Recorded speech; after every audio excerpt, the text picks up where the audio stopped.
Мы будем падать в тартарары и катиться, продолжать дальше. Выступить, сказать, что я вот ветеран войны, там орденоносец, проиграешь. Если ты 2-3 образования, проиграешь. Продавая свои голоса, иначе не назовешь, они делают так, что в наш парламент приходят неквалифицированные, малообразованные лифтеры, поднимать только руку, да, там, что бы ни говорили, какая бы тема ни была. Вот мы делаем каждый год, каждый выбор одно и то же, продаем, бетонируем, асфальтируем, лампочки крутим. Лучше становится? Нет. Слушайте, так давайте уже начнем выбирать.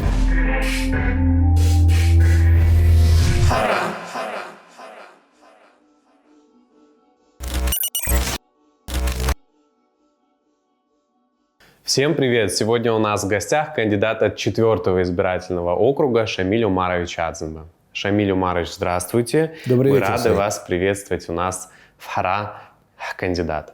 Спасибо, благодарю.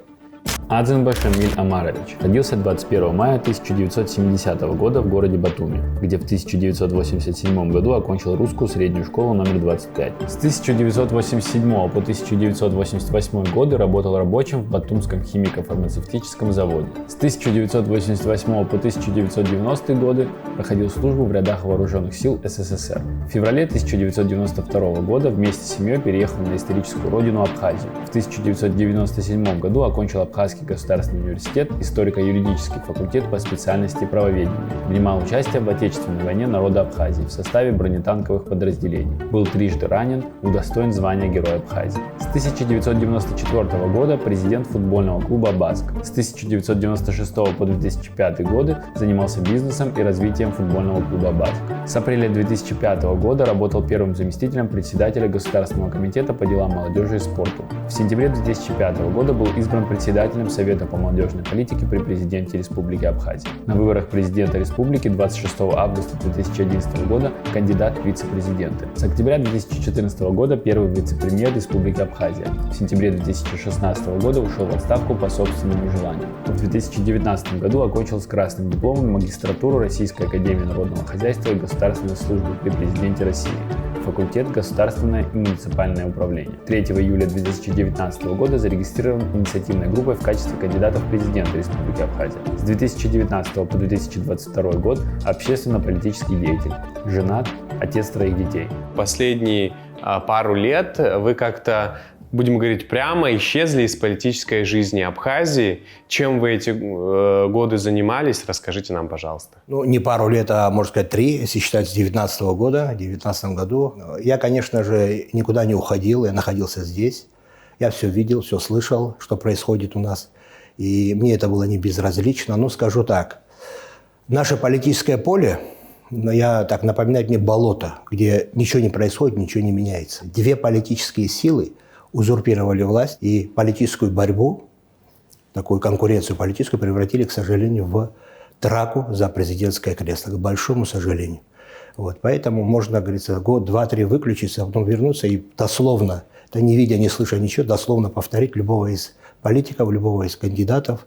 Вот, все его, говорится, пожелания. Все они патриоты, все они хотят хорошего для своей родины, не сомневаюсь я в этом, но, к сожалению, будучи у власти или там в оппозиции, это очень слабо и плохо получается. Но это вопрос второй, это отдельная тема.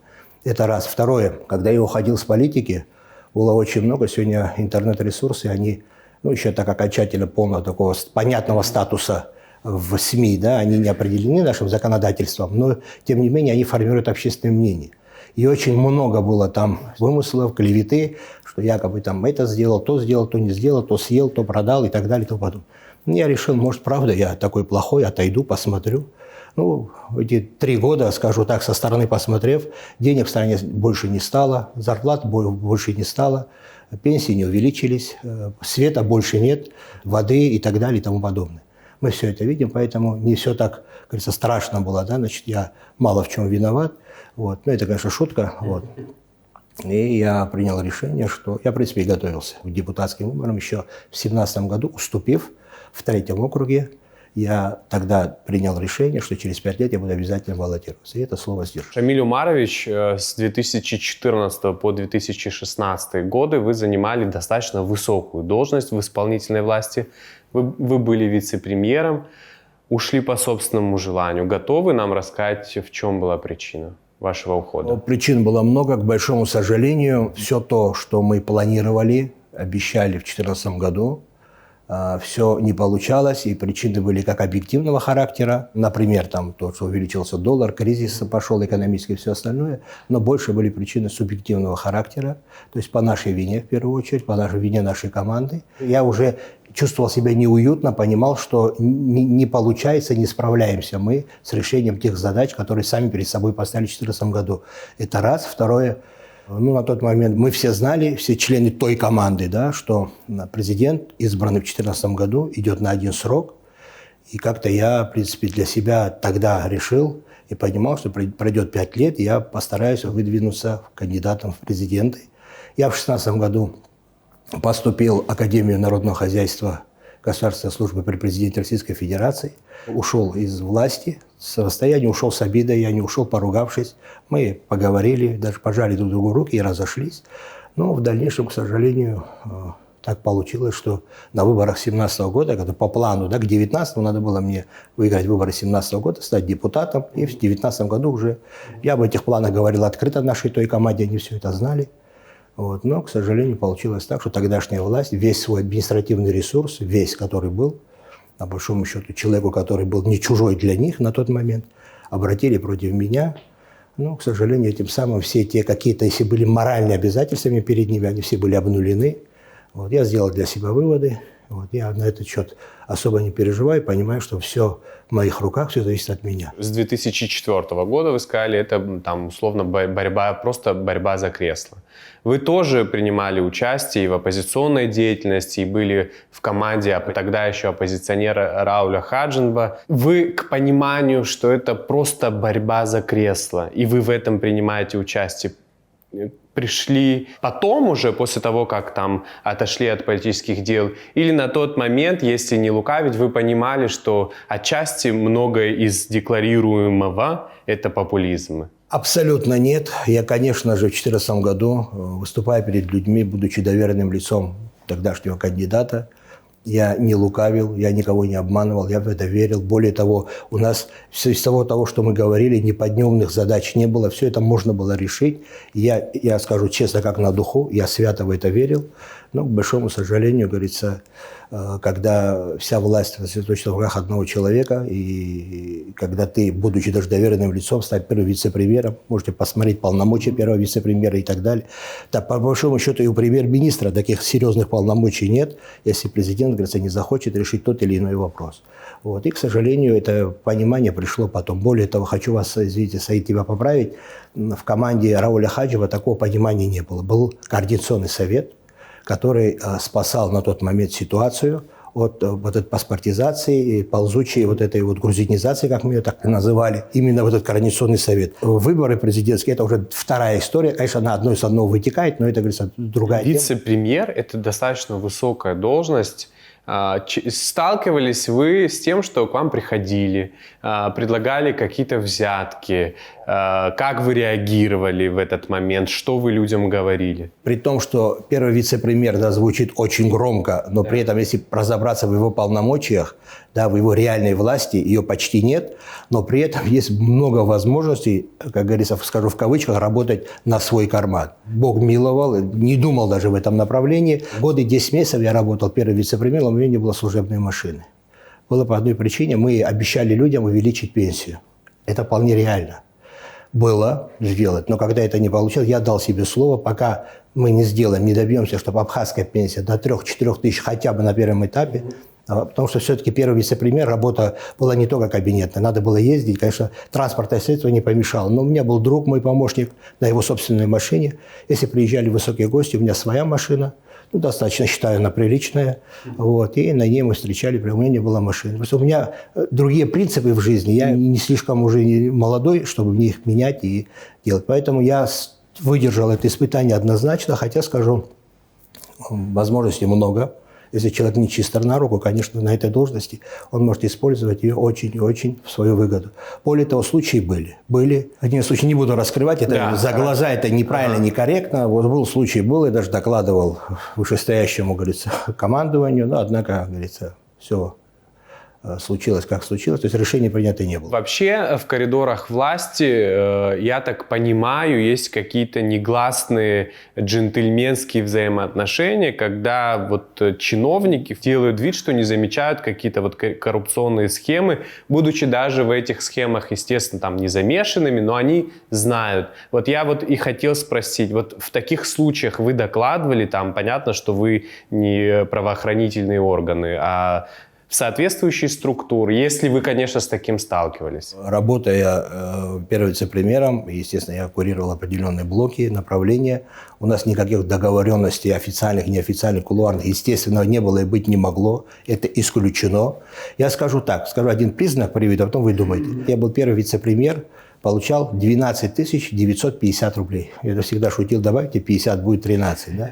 Ну и плюс там, когда была оптимизация, там несколько тысяч добавили и так далее. Вы понимаете, что это для первого вице-премьера, это не деньги, и не только для первого вице-премьера, это для любого человека. Но когда ты на должности, приезжают гости, надо встречать, уезжать самому в гости. Ну, гости, потому что у нас называют так, этот неофициально второй вопрос, да, то есть официальная часть, а после этого личные отношения, они укрепляют, скажем так, все эти договоренности, которые есть.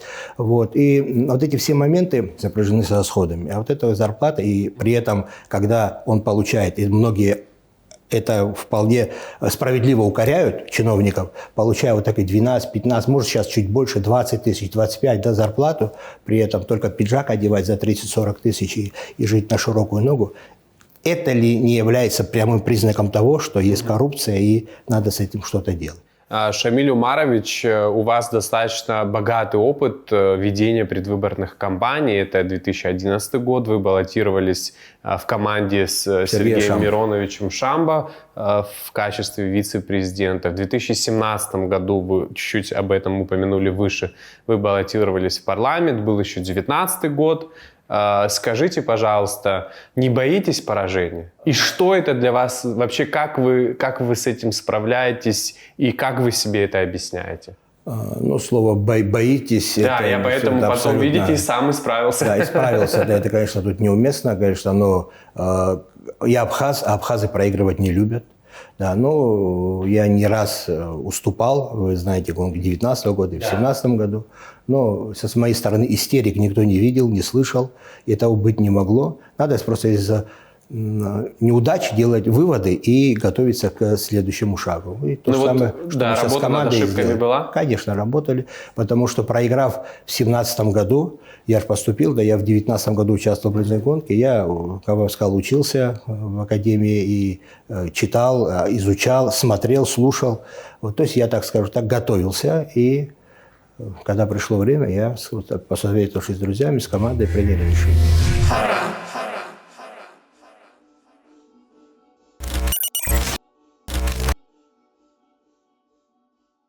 Если вы не против, я бы хотел поговорить немного вообще о культуре выборов в Абхазии. Об этом говорят много и достаточно с негативным окрасом, потому как и сами кандидаты в кулуарах жалуются на то, что выиграть выборы можно там, делая дороги и так далее. И избиратели, в общем-то, тоже на это жалуются, но почему-то эта схема, как я понял, она в принципе рабочая. И мы уже здесь как-то проговаривали, что в принципе некоторые политики там достаточно с большим опытом называют чуть ли не конкретные суммы, которые нужно иметь, чтобы выиграть выборы. Так ли это? Насколько это соответствует действительности? И если это так, можно ли что-то поменять вообще? Саид, мы все живем в этой стране, мы все видим. Мы в том числе и я кандидат, но в том числе избиратель. Да? И также ты, и также все остальные граждане. Да, это присутствует. Это есть корень зла всех тех причин, из-за которых нам так плохо очень много-много лет. Назовите мне, пожалуйста, я не знаю, страну, где плохой, слабый парламент, неквалифицированный парламент и достойный уровень жизни. Ни одной такой страны в мире нет. И быть не может. Потому что парламент – это есть ветвь власти, Это власть сама по себе, одна из ее ветвей. И вот почему-то ошибочно у нас получается так, что исполнительная власть и законодательная, тут еще и судебная она присутствует, идет конкуренция. Да не конкуренция должна быть. Баланс сдержек и противовесов, с этой целью это придумали те теоретики, которые создали систему вот разделения, принципа разделения властей. Вот, а вместо вот этих вот сбалансов они идут, как говорится, в противоречие, и это все проходит очень плохо. Сегодня исполнительная власть добивается сегодня, вчера, позавчера, при всех руководителях, добивается того, чтобы был лояльный, послушный парламент, свой парламент. Потому что, как бы это ни было, любое решение руководителя страны, а у нас все, по большому счету, 99% полномочий в руках у президента, вот, все его решения, если не поддержаны парламентом, они не являются легитимными, они имеют форму закона. И поэтому все бьются за то, чтобы вместо того, чтобы сделать, чтобы парламент был рабочим органом, квалифицированным, грамотным, сегодня выступить, сказать, что я вот ветеран войны, там орденоносец, проиграешь. Если ты 2-3 образования, проиграешь, потому что, извините за такой жаргон, чаличмейстеры, да, вот политики, которые начинают это все продавать, покупать людей и так далее, они приводят к тому, что их выбирают, а их задача не делать что-то для страны, не исполнять обязанности депутата в полной мере. Они о них даже слышать не слышали. Их задача просто быть лояльной власти и поднимать вовремя руку, и при этом все те деньги, что потратил на выборах, надо вернуть. Я всегда вот аргументирую так. Если ориентировочно зарплата 30 тысяч у депутата, за 5 лет он в виде зарплаты может получить 1 800 000. Ну, скажем так, если какое-то топливо выделяется, я не знаю, там регламент работы депутатов. Вроде выделяется, да. Да. Ну, плюс еще там, пускай это будет пару сотен тысяч, например, за 5 лет. А депутатом, чтобы стать, человек может потратить, там, условно скажу, 10, 15, 20 миллионов. Смысл в чем? Тут очевидно, человек тратит такие деньги, приходит в это место для чего? Что потом эти деньги он будет возвращать правдами, неправдами. Он найдет выходы, неприкосновенность, его статус депутата, его возможности, его приближенность, возможно, будет к исполнительной власти, к определенным высшим кругам. И это все даст ему результат вот с этой целью. А люди, избиратели, граждане нашей страны, они участвуют в этом процессе, к большому сожалению, и потакают, и идут на поводу, и продавая свои голоса, иначе не назовешь, они делают так, что в наш парламент приходят неквалифицированные, малообразованные порой, не знающие вообще, что такое депутат. И мы знаем, вот 35 депутатов, ну, многих мы слышали, да, есть, которые вообще промолчали 5 лет, есть, которые 10 лет промолчали и так далее. Это все, к сожалению, большому вина избирателя, и в том числе моя тоже как избиратель. Поэтому, если сами избиратели не захотят это поменять, не захотят уже голосовать за ум, образование, опыт, за знания, то мы никогда не поменяемся. У нас всегда будут все эти проблемы. Проблема энергетики, отсутствие, допустим, воды и все остальное вытекает из этого. Это все звенья одной цепи. Это все взаимосвязано. И эту цепь, порочный круг, можно разорвать только гражданин Республики Абхазия. Голосуя правильно, другого выхода нет. Шамиль Умарович, очевидно, исходя из вашего ответа, что такой путь, скажем так, путь заливания дорог и установления фонарей вы не приемлете там ради победы. Тогда как вы проводите предвыборную кампанию и о чем вы говорите со своим избирателем? С того момента, как только я получил удостоверение кандидата, как я получил официальное право агитировать, мы, естественно, делаем поправку на ситуацию с ковидом, хотя хотел бы тоже поговорить на эту тему. Поговорим обязательно. Да, вот, ситуацию с ковидом, это нельзя не делать, люди боятся, люди переживают. У нас по 60-70% от числа протестированных являются заболевшими. Вот, к сожалению, это проклятая болезнь пришла 3 года назад и никак не уходит. Вот. Это все вносит свои коррективы, потому что я вот с 2011 года участвуя в выборах, мне импонирует, мне приятнее, мне лучше, интереснее для меня и считаю полезнее это видеть глаза избирателя, потенциального избирателя, глядя в глаза, заставить человека думать, разговаривать с ним, объяснять. Вот. А заочно через телевидение и через СМИ это сложнее сделать. Там они просто, люди видят смысл, ты не видишь блеска глаза этих людей. Много раз получалось, когда человек такие же вопросы задавал, это вот все вот так продается, пока и так далее. Когда мы просто переговорив, рассуждая на эту тему, мы приходили к общему знаменателю. Это очень важно. Вы знаете, что в обществе пассионариев там 2-3%, и вся остальная масса масса людей, они идут за ними. Поэтому надо вот эти 2, 3, 5% просто, чтобы включить логику, чтобы начали думать, понимать, что все, вот мы делаем каждый год, каждый выбор одно и то же, продаем, бетонируем, асфальтируем, лампочки крутим. Лучше становится? Нет. Слушайте, так давайте уже начнем выбирать, конечно. И вообще исполнительная власть тоже, это, знаете, палка о двух концах. Всегда надо опираться на тех, кто сопротивляется. Когда исполнительная власть будет опираться на парламент, который рабочий, который будет спорить, убеждать, доказывать и при этом приходить к консенсусу, вместе принимать общие решения, и это будет полезно для государства. А когда в парламенте будут только лифтеры поднимать только руку, да, там, что бы ни говорили, какая бы тема ни была, 2/3 голосов или там 50% подняли, все, это гибель нашего государства. Мы будем падать в тартарары и катиться, продолжать дальше. Все в руках людей. И вот если они это захотят изменить, у нас все получится. Но как, на ваш взгляд, и это наверняка 100% и ответственность отчасти депутатов парламента все-таки повысить уровень доверия наших граждан к парламенту? Вот, допустим, на своем примере, как бы вы действовали, став депутатом парламента?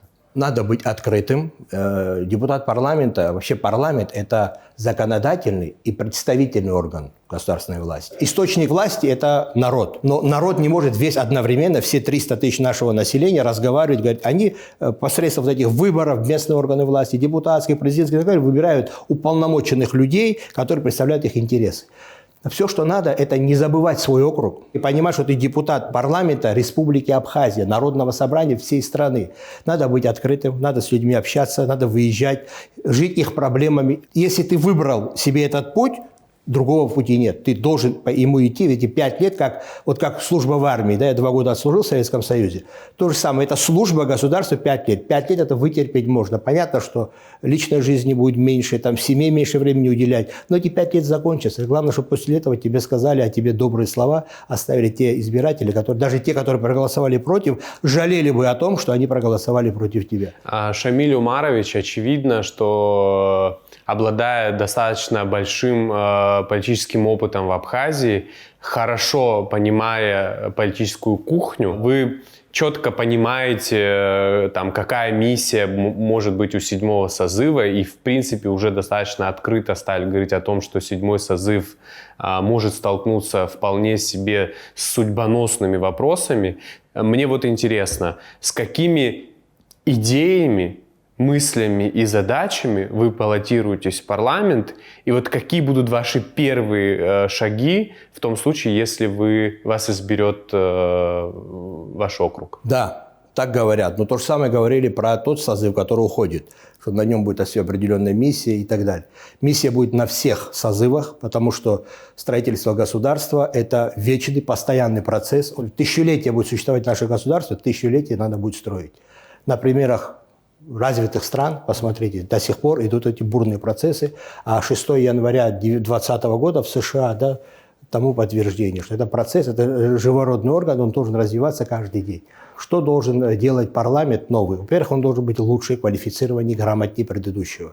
Не потому, что предыдущий плохой, просто новый должен быть лучше. Мы же должны развиваться, должна быть и динамика вперед. Очень много молодых людей идет в парламент, молодых, амбициозных, но я бы желал, чтобы их амбициям также был приложен определенный опыт и хорошие, колоссальные теоретические знания к тому, чтобы потом это все реализовывать, будучи в парламенте. С какими идеями иду я? Ну, например, мы приняли в 2010 году, приложили к этому руку, я тогда комитет по молодежи, был зампредседателя по спорту и молодежи, закон о молодежи не работает, лежит. Сегодня 20-я статья, да, ее там ратифицировали, приняли законодательство и так далее, все это стоит, потому что нет закона о госслужбе, все на это упирает, надо этот закон доработать. Об образовании надо законодательство, закон о здравоохранении надо подкорректировать, законодательство должно соответствовать вот этим вызовам, которые сегодня есть у нас. Закон о декларации, посмотрите, там четко указано, те, кто не сдали декларации в это время, должны быть освобождены от занимаемой должности. Это случилось? Абсолютно нет. Более того, власть пытается заболтать эту тему. Надо было принимать все правильно. Вот если все эти законы принимались бы вкупе совместно, я как идею хочу предложить, если я буду депутатом, моим коллегам работать именно в таком стиле. Вот, например, один из вариантов, как говорится, того, что я буду предлагать. Шамиль Умарович, парламент – это коллегиальный орган, и, очевидно, для того, чтобы пролоббировать свою идею, необходимо заручиться поддержкой как минимум еще 17 коллег, 17 депутатов для того, чтобы какие-то решения были приняты. Об этом публично не видел, чтобы пока еще заявляли, но слышу, что некоторые кандидаты объединяются, понимая, что там в парламенте группой работать будет проще. Это ваш случай или нет? Конечно, фракционная работа, она всегда легче. Очень жаль, что у нас партийная система, партии, они как таковые, они присутствуют, но они вне политической системы, потому что они востребованы, не нужны. Но я надеюсь, что когда-то мы к этому придем. Это очень важный момент.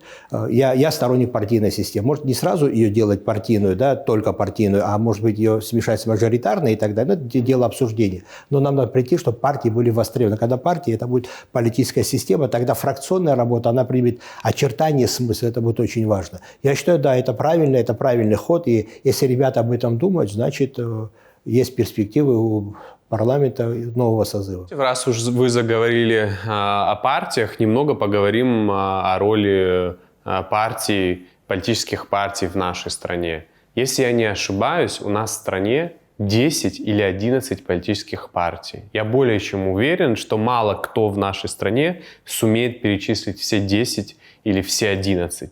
Это говорит о том, что в принципе их роль совершенно мала. Если вот прям я подбираю слова, как и нужно ли вообще эту ситуацию менять, и может ли парламент на это как-то повлиять? 11 партий, говорю. А почему не 21, не 31? В этой системе, в которой мы сейчас, мажоритарная при избирании, а при этом партийная система, партии нужны только в момент каких-то выборов, в меньшей степени парламентской, в большей степени президентской, чтобы обозначиться лидер партии, надуть щеки, сказать, вот я могу, чтобы потом получить какое-то вкусное, какое-то теплое, хорошее место и так далее. Партии у нас не востребованы, это верно. Их будет больше расти до тех пор, пока мы не начнем по партийному принципу формировать парламент нашей страны, народное собрание.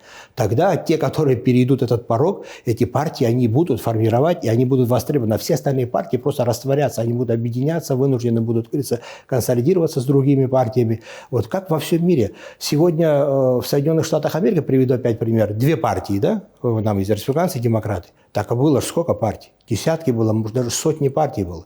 Поэтому не надо этого бояться. У нас почему-то боятся этой системы, какие-то страшилки рассказывают и так далее. Мы сегодня используем демократическую систему. Мы выбираем президента, мы выбираем депутатов, местных органов власти. А почему партии должны быть в стороне? Они должны быть востребованы. Вот как только эти партии уже будут вовлечены в этот процесс, то есть законодательно им дадут эти права и полномочия, и списки будут по партийным в том числе формироваться по парламенту, тогда и партии будут востребованы. И они будут работать не только канун выборов там, за день, за два, за месяц, они будут работать каждый день, чтобы добиться, чтобы через 5 лет эта партия была актуальна, и она опять прошла тот порог, чтобы попасть в парламент и формировать правительство. Вы лучше меня знаете, что, как правило, парламент делится на лояльных к власти депутатов, то бишь, простым языком, провластных депутатов, либо на оппозиционных. Есть еще депутаты-молчуны, в общем-то, которые до последнего скрывают, но там по реакциям на какие-то ситуации можно предположить. Скажите, пожалуйста, дабы развеять все сомнения, а может быть и подтвердить, вас кто-то поддерживает из политических сил? Это либо, может быть, власти действующие, либо оппозиция, либо это какой-то ваш самостоятельный путь. Как это происходит? Я равноудален от власти, я равноудален от оппозиции. Власть сегодня избрана народом, избрана в 2020 году. Естественно, я как гражданин Республики Абхазия лояльно отношусь к власти, но не более того, и с оппозицией тоже у меня общих дел нет. Это 2 политические силы, власть и оппозиция, которые узурпировали с 2004 года власть, и до сих пор они дерутся за нее. Понимая все это, только что я рассказав, раскрыв суть моих принципов и понимания ситуации, опять окунаться, я никакой смысла в этом не вижу. Я буду депутатом нейтральным, то есть я буду за конструктивизм, я буду за развитие нашей страны, буду ратовать тех, кто будет развивать, улучшать, укреплять нашу безопасность, нашу экономику, улучшать уровень жизни. И вот такой мой принцип. Мой и моей команды. Один в поле воин, Давайте адаптирую. Один в парламенте воин? Воин. Именно тот случай, когда один в поле воин, потому что депутат – это самодостаточная личность, человек с законодательной инициативой. Поэтому он в поле воин. И в парламенте мы не раз это видели. Давайте вспомним события 2014 года. Вот тогда лояльные власти, это нормально, это правильно. Есть лояльные власти, есть оппозиционные власти. Даже те молчуны, о которых ты сказал, Саид, они тоже или тем лояльны. Вот. Но тем не менее, когда встал вопрос и голосовали за эту паспортизацию пресловутую, да, помните всю эту тему, все 35 депутатов проголосовали единогласно. Поэтому, когда вопрос стоит ребром о судьбе народа и нации, кому бы ты ни был лоялен, мы все в первую очередь должны быть лояльны нашему народу и нашему государству, которое такой дорогой ценой нам досталось. И этого никогда нельзя забывать. Ну и 6-й созыв единогласно проголосовал за закон об энергетике тоже, в общем-то проявив такую твердую позицию. Шамиль Умарович, площадка парламента очень часто, если даже не всегда, становится местом, на ней фокусируются всегда во время политических кризисов. Все митинги стекаются к парламенту, какие-то сложные ситуации стекаются к парламенту, потом парламент парализован и на протяжении какого-то там времени решает какие-то вопросы, вплоть чуть ли не до выяснения личных отношений. Нужно ли менять эту ситуацию? Или парламенту у населения вызывает большее доверие, чем все остальные ветви власти? Древние римляне придумали сенат, парламент, то бишь, для чего? Чтобы драка, крики, вопли с улиц перешли в стены какого-то здания, чтобы за них ругались, кричали, обсуждали, доказывали депутаты. По большому счету, это как некий громоотвод, это как, передав свои полномочия, да, определенные, да, избрав человека, сенатором в те времена или парламентарием сейчас, народ делегирует ему свои полномочия и хочет, чтобы он за них свое мнение людей высказывал. Поэтому это хорошо, что в парламенте у нас шум, гам. Ну, конечно, он должен быть конструктивный, он не должен быть таким, как иногда стыдно смотреть на ребят. И я просто, пусть не обижаются, многих из них знаю, со многими дружим, очень некрасиво себя ведут, то есть путают государственные дела с какими-то личными амбициями. Этого делать нельзя, но при этом парламент должен работать шумно. Шумно, чтобы народ видел их интересы, отстаивать. И когда надо, даже прикрикнуть может, даже повысить голос, но при этом в рамках, все-таки мы абхазы, в рамках Апсуара, и неважно только этнические абхазы, Апсуара сегодня касается всех в рамках нашего государства, вот надо вести себя соответственно. Это очень-очень важный момент, такой посыл. Я хочу, чтобы коллеги, будущие депутаты, все это услышали и вели себя соответственно. Поэтому ничего страшного в этом не вижу. И то, что сегодня происходит политические процессы, и парламент в гуще событий, а кто должен быть в гуще событий? Вот парламент должен быть в стороне стоять? Ни в коем случае. Как я уже сказал, это не только законодательный, но и представительный орган власти. Он представляет людей и реализует все те чаяния, которые народ передал, наказал депутату. Все. При том, что очень жаль, что нет императивного мандата. Да? Народ, если видит, депутат его занесло куда-то не туда, куда надо, или не выполняет свои обязанности, или молчит, чтобы отозвать его. Но это другая тема, это тоже то, что мы можем в парламенте обсудить. И есть это тоже идея, как-то коллегам. Вы ее поддерживаете? Да, я ее поддерживаю.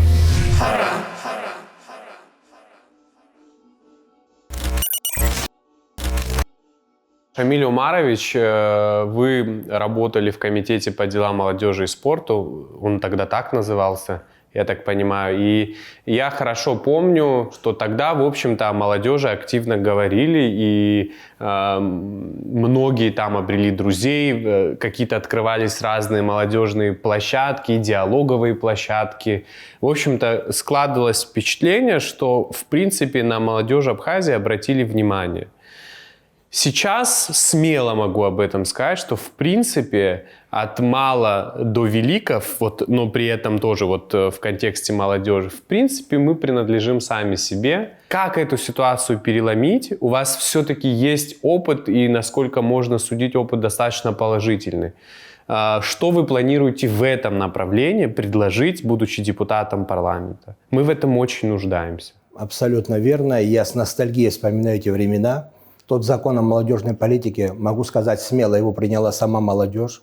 Обсуждали ее все, включая диаспору. В Москве было даже обсуждение этого закона. Но тогда великий человек, могу сказать так, Сергей Васильевич Вагапч, царство ему небесное, достойный человек, достойный президент, он просто собрал всех тех, кто занимался, должен был от государства заниматься, в том числе меня. Я еще совет возглавлял по молодежной политике. Он дал нам наказ. Нам нужна идеология в области молодежной политики. Ее у нас нет, комсомола нет, пионерии нет, ничего. Надо ее создавать, и мы ее начали создавать. Я понимаю, денег нет. Денег всегда мало, и тогда было мало.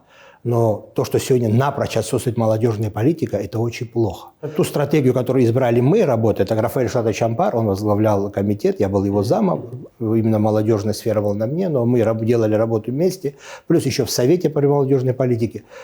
Мы приняли решение такое. Я просто собирал тех активных ребят, приглашал к себе на работу и говорил: ребята, что вы хотите, я буду помогать. И это сработало. Вообще молодежная политика, хочу, чтобы все это слышали и понимали, это работа самой молодежи и молодежных организаций. Это не мероприятие, которое в кабинете министр, там, зам или там, руководитель спустит, вот это делайте, поднимайте шарики, это все акции. А молодежная политика – это работа молодежных организаций. Когда я приступил к работе, был Союз студентов АГУ и СДЮ, и мне известных. К концу нашей работы их было более 12.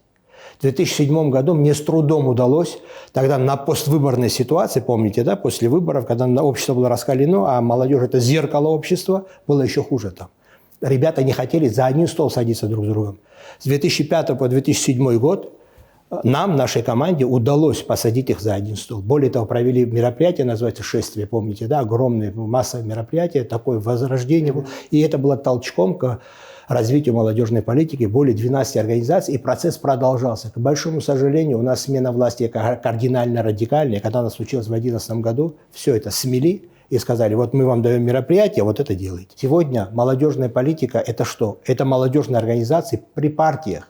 Левое крыло, правое крыло, молодежное крыло партии. Молодые ребята, которые в жизни еще ничего сделать не успели, да, которые еще не поработали, там, не знаю, не окунулись в патриотическую, в историю, патриотизм, экологию, скажем так, да, защита животных, например, такие у нас были, разные-разные. Вот этим надо заниматься. Они пришли, одели галстуки, сели рядом со старшими товарищами, пытаются им подражать, и с умным видом делают, что они создают молодежную политику. Я прошу их уйти от этого. Это неправильно, это ложный путь, это путь в тупик, он ничего хорошего не даст ни им, ни государству, ни стране, ни тем партиям, при которых они работают. Если государство не может найти на молодежную политику средства, имеет ли большую цену это государство? Конечно, это большой вопрос. Как результат, мы наблюдаем просто колоссальный отток молодежи в другие страны. И многие, кто находится здесь, в принципе, ожидают какой-то возможности и при первом случае тоже готовы уехать. Абсолютно верно. Как эту ситуацию изменить? Мы ведь не можем себе такого позволить. Полностью мяч на стороне исполнительной власти. Только высшее руководство страны может внести изменения в текущую ситуацию. Больше никто. А сами ребята, если им помочь, они горы свернут. Я это знаю по себе. Перед нашей страной стоит также очень острая проблема сохранения и развития абхазского языка. У вас 3 детей, все 3 прекрасно знают родной язык, и знают это хорошо. Ваша супруга открыла абхазский детский садик, за что отдельное спасибо, мой сын туда ходит. И есть уже результаты, но это все настолько мало в масштабах страны. Вот на ваш взгляд, что нужно сделать и какую роль должен понести парламент? Потому как об абхазском языке по-настоящему вспоминают в предвыборный период и начинают об этом говорить. Какой-то действенной программы в масштабах всей республики никто еще, я так понимаю, не предложил. Вот так локально, вот как вот случай с клубом, детским клубом, вот куда ходит мой сын. Да, там работает. А как сделать, чтобы во всей стране работал? Ну, ты говоришь, есть результаты. Сын что-то говорит? Конечно. Не просто что-то говорит. Я вам даже больше скажу, он просто привел к тому, что мы начали говорить. Это вообще как там процессы удивительные, и это прям работает. Сайт коснулся меня лично, семьи моей. Да? Я родился в Батуми, знаете. Да. Я пошел в садик, мне было около 3 лет. И садик был совсем рядом с домом, где мы жили. И наши учительницы первое время, воспитательницы, выбегали, звали мою тетю, спрашивали, что он хочет, мы ничего не понимали. Я кроме абхазского не знал ничего. Конечно, семья. Но если семья, у нас все валят вот с умным видом, ученые, там многие особенно. Вот семья должна. А если семья не знает? Ну, да. Что теперь, все погубить? Нет, конечно. Кто этим должен заниматься? Человек жил в пещере. Он для этого создал государство, чтобы все вот эти вот вопросы, в том числе и язык, и культура, быт, и все остальное, чтобы государство решало. Конечно, мяч на стороне государства. Очень жаль, что в 2007 году, приняв закон, к 2015 году, когда с 1 января закон должен был вступить в силу окончательно, последняя его часть, его просто проигнорировали, как игнорируют многие хорошие законы в нашем государстве. Это отдельная тема для разговора. Что для этого надо делать? Пока наши официальные органы власти Не заговорят, не заговорят на государственном языке, ничего у нас не получится. Вот на нижнем уровне, да, желание есть колоссально у родителей, у отцов, у матерей, и какие-то клубы, садики открывают, но встречного движения сверху нет. Все разбивается об министерство, к большому сожалению, очень слабо, в этом направлении слабо, неэффективно работает. Министерство образования упор делает на что? На школы. У нас что, можно в школе закончить 11 лет, отучившись, и выйти и разговаривать на абхазском языке? Нет, конечно. Нет. Тогда чем они занимаются? Вопрос, да? То есть главный вопрос. Вот. Нет, я не имею в виду, что они ничем не занимаются. Конечно, другие предметы изучают, но для нас это очень важный язык, потому что 14 августа народ Абхазии и все добровольцы, которые пришли нас спасать пришли абхазский народ, спасать наш быт, язык и культуру. Без языка мы ничто. И государство наше, никакого смысла без государства нашего языка не имеет. Оно не нужно. Зачем мы его создавали? Вот. И такой нации, как мы, абхазы, которые так не уважаем свой язык, я не знаю, я пытаюсь там, смотрю, читаю, изучаю, наверное, их нет. Когда наши малыши выезжают, танцоры, футболисты, борцы, все детские школы, каждый разговаривает на своем языке, каждый, мы говорим. Да, русский язык нам второй официальный, наш, я учился в русской школе. Это не обсуждается, русскому языку ничего не грозит.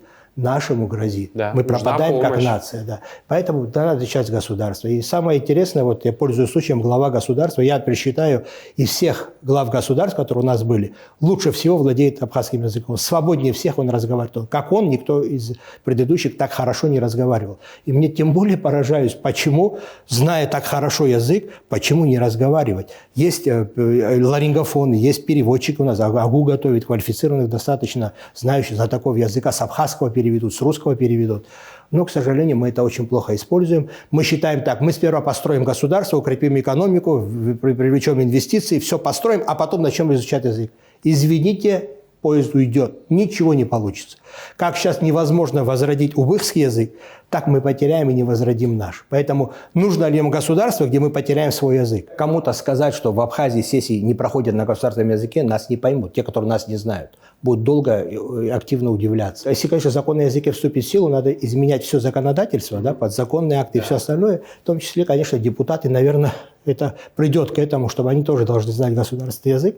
Но я бы сегодня в качестве такой меры понимать, что мы получили наследие от Советского Союза, где не все другие этносы, да, абхазский язык был для них не обязательный, это абхазский язык был только для абхазов. Сегодня он государственный язык.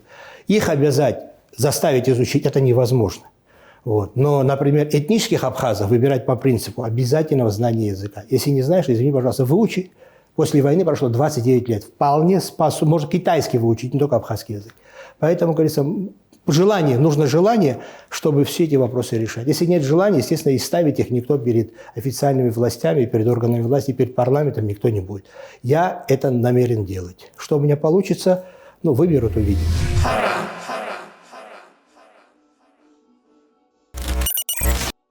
Шамиль Умарович, какая, на ваш взгляд, политическая система в Абхазии будет наиболее эффективна? Жизнь показала, что выборы, которыми мы сейчас занимаемся уже не одно десятилетие, к сожалению, неэффективно, нас разделило, но тем не менее, скажите мне, какой есть выход? Выбрать царя, князя? У нас сейчас так, после войны все стали князьями, никто там кого слушать не хочет и так далее. Поэтому, раз мы взяли на вооружение эту систему, надо идти до конца. Мы должны придать партиям более весомое значение и переходить на партийное формирование нашего парламента. Это будет первый шаг, а дальше уже анализировать, смотреть и, как я сказал, строить государство – это процесс нескончаемый, вечный, и поэтому в процессе не мы, так следующее поколение и так далее будут уже корректировать и внедрять. А ваше отношение к возможной продаже недвижимости иностранным гражданам? Сейчас, в данный момент, с этим уровнем доверия государства, населения к государству, к органам власти и с уровнем жизни и тех зарплат, пенсий и так далее, это, конечно, это нельзя делать. Это даже опасно. Теперь я раскрою, почему нет. Эта часть для меня состоит из двух вопросов, из двух частей, два аспекта. Первое, выгодно ли это экономически? Несомненно. Абхазия с таким удивительным климатом, рекреационными возможностями, что многие хотят здесь жить. Если начать строить, поверьте мне, постепенно, может быть, и не постепенно, а бурно и активно начнут скупать все это жилье и так далее. Выгодно? Выгодно. Мультипликативный эффект будет? Будет. Однако, вы более молодое поколение, цифра 17% что-то говорит вообще тебе? Вообще слышал когда-нибудь? Знаешь, что это такое? 17% это абхазов жило перед войной в Республике Абхазия. На своей исторической родине, на своей родине, у себя дома. И это была главной причиной того, что в 1992 году на нас пошли войну, и вас, мол, мало, мы вас задаем и так далее. То есть нас должно быть больше. Так вот, это приведет к тому, вот это строительство домов, апартаментов и так далее, что демографический баланс будет изменен не в пользу коренного населения. Абхазы этого инстинктивно боятся. Они уже прошли через это, они понимают, к чему это приведет. Придет к тому, что наши внуки, может, тоже будут уже с автоматами, внуки, там их дети будут бегать, тоже, как говорится, пытаться отвоевать кусок чистого неба, своего родного, говорится, для себя. Поэтому зачем мы сами себя загоняем туда же, откуда мы с трудом, с таким трудом, с такой кровью мы вышли. Поэтому любой, я считаю так, какой бы он ни был золотой, какой бы ни был прибыльный, любой экономический, скажем, проект, который будет менять демографический баланс, то есть есть аспект экономический, есть политический. Да? Демографический баланс не в пользу коренного населения абхазами воспринят не будет. Поэтому вот это я как абхаз говорю, что это нельзя делать. Как вы относитесь к передаче абхазской энергетики или ее части в собственность инвесторам? Ну, это то же самое, как взять и продать взлетную полосу нашего аэропорта и отдать инвесторам, и потом как-то вот, кто мы будем тогда в этом аэропорту? Потому что, если касательно аэропорта, аэропорт отдается весь инвестору, но никогда не отдается взлетная полоса. А без взлетной полосы инвестор ничего сделать не может, и взлетная полоса должна быть обязательно принадлежать Республике Абхазия. Я в качестве примера привожу. То же самое энергетика. Если мы энергетику отдадим, это увеличение тарифов. Ну, будет свет, говорит, конечно, будет. За 5 рублей, за 7 рублей будет, конечно, он будет. Но можем ли мы сегодня с 500 рублей, не добавляя людям пенсии и зарплаты, не увеличивая, да, вот это вот уровень жизни, мы передадим энергетику в частные руки, это заведомо автоматически приведет к удорожанию киловатт для населения. Готовы ли мы к этому? Конечно, нет. Более того, как я сказал, для нас это как взлетная полоса. Энергетика должна быть собственностью Республики Абхазия. Более того, там сейчас вообще непонятно, несколько комиссий работало, мы не знаем результаты, выводы не слышим, не видим. Но думаю, что депутатам, будет это Шамиль Азимов, будет кто-то другой, это не суть важно, наверное, заинтересуются и депутатскими запросами, наверное, вытащат всю эту информацию перед собой, изучат, посмотрят, где что, где шито белыми нитками, где правда, где неправда. Но при этом энергетика должна оставаться в собственности Республики Абхазия. Шамиль Умарович, власть или деньги? И власть, и деньги. Шамиль Умарович, у вас есть возможность обратиться к своим избирателям и к гражданам Абхазии в целом. Если вы что-то хотите сказать, пожалуйста. С 2011 года активно участвую в политике и раз и навсегда убедился для себя и прошу вас всех, чтобы вы поняли одну маломальски прописную истину. Как голосуем, так и живем. Кого выбираем, такое будущее нас и ждет. Не продавайтесь, не отдавайте свои голоса за бесценок. Ни один асфальт, ни один бетон, ни один столб не заменит всего. Там столб может упасть, асфальт может сломаться, испортиться, кабель может перегореть. Голосуйте за будущее, потому что депутата задача – это он не сантехник, он не электрик. Депутат, он должен принимать законы, создавать то правовое поле, на котором будет развиваться, будут зарплаты, пенсии, уровень жизни. Мы же хотим жить, мы ездим по миру, видим, как люди живут. Почему так не было? Потому что у нас в том числе, это одна из проблем, очень слабый неквалифицированный парламент. Выбираем случайных людей, выбираем людей за мзду, покупаем, продаем. И, к большому сожалению, это дает результат. Из года в год, из пятилетку в пятилетку все хуже и хуже. Я очень надеюсь, очень рассчитываю на ваше гражданское самосознание. Хватит уже, все. Наверное, уже мы уперлись в потолок. И дальше, если мы пойдем по тому же пути, мы свалимся опять в ту же яму, в которой мы находимся долгие десятилетия. Хотим жить лучше, давайте выбирать грамотных, квалифицированных, умных людей, людей с опытом, которые могут, придя в парламент, создать закон, его обсудить, посмотреть, структуру закона понять, прочувствовать его, с вами встретиться, переговорить и хотя бы грамотно излагать свои мысли и не молчать, сидеть там годами, десятилетиями. Если мы все это сделаем, нас ждет большое светлое будущее. Если бы я в это не верил, в наше будущее, я бы не участвовал в выборах, решительно настроен на то, чтобы если я выиграю, я буду все свои силы, все свое знание, все свое здоровье не буду жалеть для того, чтобы в нашей стране хоть что-то чуть-чуть улучшилось. Что не успеем мы, через 5 лет придут новые поколения и доделают они. Приглашаю вас всех на выборы, приходите и голосуйте правильно, голосуйте по совести, голосуйте сердцем. Спасибо. Шамиль Умарович, спасибо вам большое еще раз за то, что пришли, ответили на наши вопросы. Мы желаем вам удачи. Спасибо большое, Саид. Я от всей души рад. Если бы мне не нравилось это, только потому, что это выбор, я бы сюда не пришел. Молодцы. Больше говорить ничего не буду. Так держать.